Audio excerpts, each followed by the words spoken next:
सूरतुल इंशिराह सूरा नंबर 94। यह सूरा मक्की है। इसमें 8 आयतें हैं। अऊज़ु बिल्लाहि मिनश शैतानिर रजीम। मैं अल्लाह की शरण चाहता हूँ बहिष्कृत शैतान से। अऊज़ु बिल्लाहि मिनश शैतानिर रजीम। अल्लाह के नाम से जो अत्यंत कृपाशील तथा दयावान है। अलम नशरह लक सदरक। हे नबी, क्या हमने तुम्हारे लिए तुम्हारा वक्ष यानी सीना नहीं खोल दिया। ववदअना अन्क विज़रक।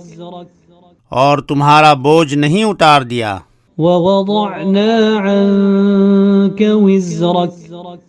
जिसने तुम्हारी पीठ तोड़ दी थी। वरफ़अना लक ज़िक्रक। और तुम्हारी चर्चा को ऊंचा कर दिया। फ़इन्न मअल उस्रि युस्रा। निश्चय कठिनाई के साथ आसानी भी है। इन्न मअल उस्रि युस्रा। निश्चय कठिनाई के साथ आसानी भी है। फ़इज़ा फ़रग़्त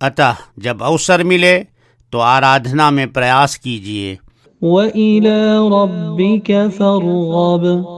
और अपने पालनहार की ओर ध्यान मग्न हो जाइए।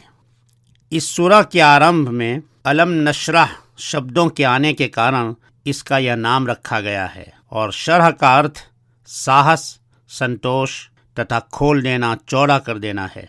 इस सूरा का विषय सूरह ज़ुहा ही के समान है, परंतु इसमें सत्य का उपदेश देने के समय नबी सल्लल्लाहु अलैहि वसल्लम को जिन स्थितियों का सामना करना पड़ा कि जिस समाज में आपका बड़ा आदर और मान था, वही समाज अब आपका विरोधी बन गया। कोई आपकी बात सुनने को तैयार न था। यह आपके लिए बड़ी घोर स्थिति थी। अतः आपको सांत्वना दी गई कि आप हताश न हो, बहुत शीघ्र ही यह अवस्था बदल जाएगी। आयत नंबर 1 से 4। इन आयतों का भावार्थ यह है कि हमने आप पर 3 ऐसे उपकार किए हैं जिनके होते आपको निराश होने की आवश्यकता नहीं।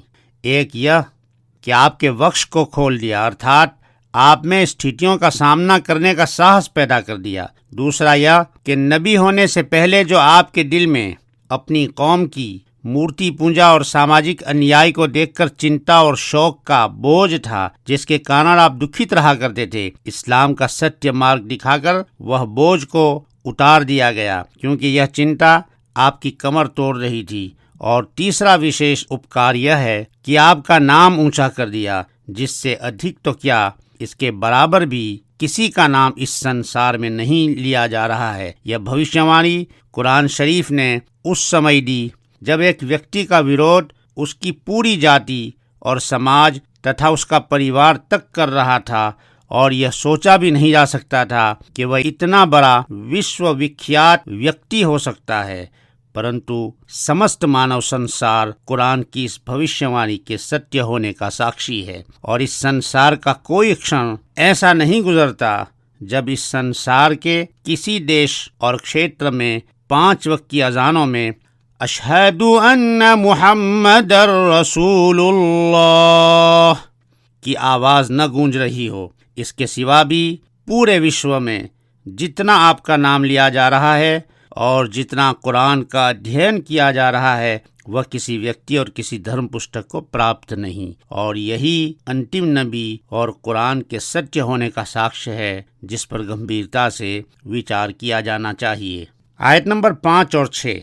इन आयतों में विश्व का पालनहार अपने भक्त मोहम्मद सल्लल्लाहु अलैहि वसल्लम को विश्वास दिला रहा है कि उलझनों का यह समय देर तक नहीं रहेगा। इसी के साथ सरलता तथा सुविधा का समय भी लगा आ रहा है, अर्थात आपका आगामी युग व्यतीत युग से उत्तम होगा, जैसा कि सूरह ज़ुहा में कहा गया है।